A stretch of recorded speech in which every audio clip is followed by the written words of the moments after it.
Bismillahirrahmanirrahim. Assalamualaikum warahmatullahi wabarakatuh. Apa kabar teman-teman semuanya?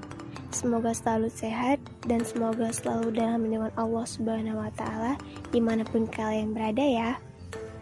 Perkenalkan, kami dari KKNDR kelompok 124 Universitas Islam Negeri Sumatera Utara Medan. Video ini kami buat untuk memenuhi salah satu tugas kelompok KKNDR dengan tema pendidikan serta dakwah keagamaan Islam yang berjudul Aturan Ibadah Sholat Berjamaah di Masjid pada Era New Normal. Namun, sebelum menjelas aturan ibadah sholat berjamaah di masjid pada era New Normal, kami akan menjelaskan pengertian New Normal.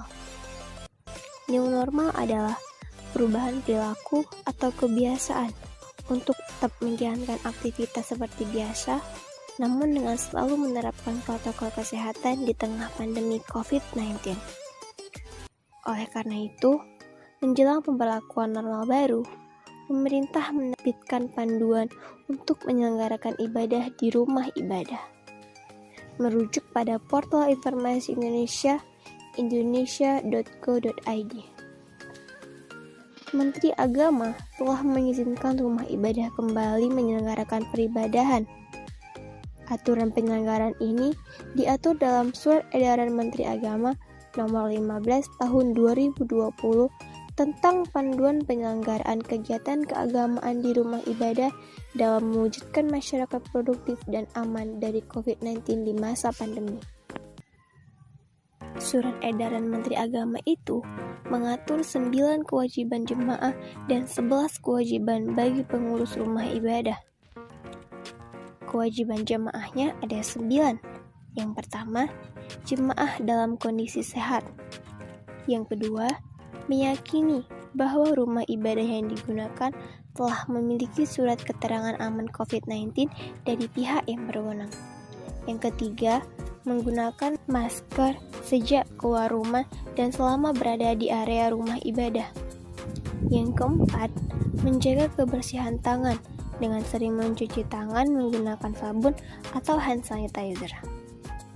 Yang kelima, menghindari kontak fisik seperti bersalaman atau berpelukan. Yang keenam, menjaga jarak antar jemaah minimal 1 meter. Yang ketujuh, menghindari berdiam lama di rumah ibadah atau berkumpul di area rumah ibadah selain untuk kepentingan ibadah yang wajib. Yang kedelapan, melarang beribadah di rumah ibadah bagi anak-anak dan warga lanjut usia yang rentan tertular penyakit serta orang dengan sakit bawaan yang berisiko tinggi terhadap COVID-19. Yang kesembilan, ikuti peduli terhadap penerapan pelaksanaan protokol kesehatan di rumah ibadah sesuai dengan ketentuan. Nah, kalau kewajiban pengurus atau penyelenggara rumah ibadah itu ada 11. Yang pertama, menyiapkan petugas untuk melakukan pengawasi penerapan protokol kesehatan di area rumah ibadah. Yang kedua, melakukan pembersihan dan disinfeksi secara berkala di area rumah ibadah. Yang ketiga, membatasi jumlah pintu atau jalur keluar masuk rumah ibadah guna memudahkan penerapan dan pengawasan protokol kesehatan. Yang keempat, menyediakan fasilitas cuci tangan atau sabun atau hand sanitizer di pintu keluar rumah ibadah. Yang kelima, menyediakan alat pengecekan suhu di pintu masuk bagi seluruh pengguna rumah ibadah. Jika ditemukan pengguna rumah ibadah dengan suhu di atas 37,5 derajat Celcius, 2 kali pemeriksaan dengan jarak 5 menit, tidak diperkenankan memasuki area rumah ibadah. Yang keenam, menerapkan pembatasan jarak dengan memberikan tanda khusus di lantai atau kursi minimal jarak 1 meter. Yang ketujuh, melakukan pengaturan jumlah jemaah pengguna rumah ibadah yang berkumpul dalam waktu bersamaan untuk memudahkan pembatasan jaga jarak. Yang kedelapan, mempersingkat waktu pelaksanaan ibadah tanpa mengurangi ketentuan kesempurnaan ibadah.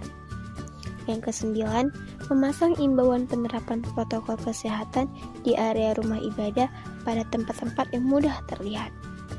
Yang ke-10, membuat surat pernyataan kesiapan menerapkan protokol kesehatan yang telah ditentukan.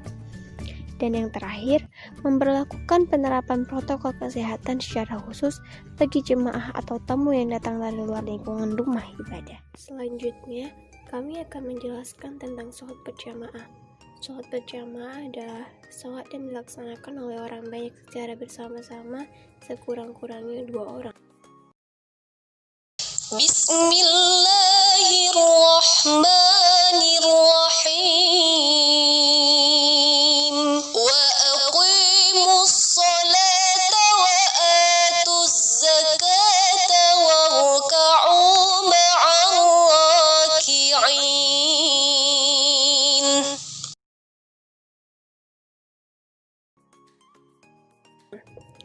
Dan ada juga keutamaan sholat berjamaah, yaitu 1. Pahalanya melebihi sholat sendirian sampai 27 derajat. 2. Setiap langkah yang diayunkan seorang muslim untuk menegakkan sholat berjamaah terhitung di sisi Allah sebagai pahala dan ganjaran baginya. 3. Sholat yang selalu merealisasikan sholat berjamaah dijamin terlepas dari sifat niqab atau munafik. Yang keempat, orang yang sholat berjamaah terbebas dari segala perangkap syaitan. Nah, itulah beberapa aturan dalam penyelenggaraan ibadah sholat berjamaah di masjid pada era new normal. Dengan berakhirnya video kami ini, semoga video ini dapat bermanfaat bagi teman-teman semuanya ya. Oh iya, jangan lupa subscribe, like, komen, and share ke teman-teman kalian agar kalian dapatkan informasi yang penting dan menarik dari kami. Terima kasih semuanya. Assalamualaikum warahmatullahi wabarakatuh.